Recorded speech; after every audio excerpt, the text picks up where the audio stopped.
Faberofe n'umwana kuri jewe kuko ndahikubita hip hop.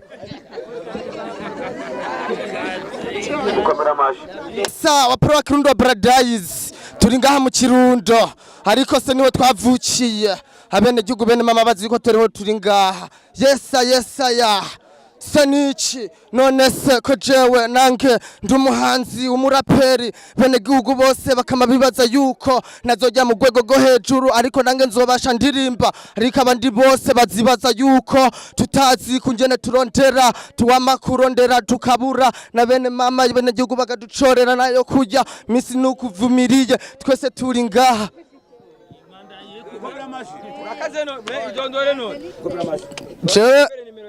Jewe banyitwa Pro wa Kirundo Don nomero ya mbere. Niyo mazina yanje. Umurapera nsumba mu Burundi. Ntawe nta numwe kabisa.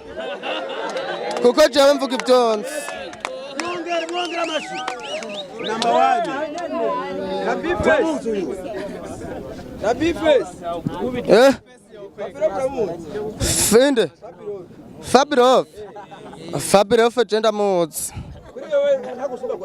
Oya, je kuko fise hip hop zikaze z'umuriro.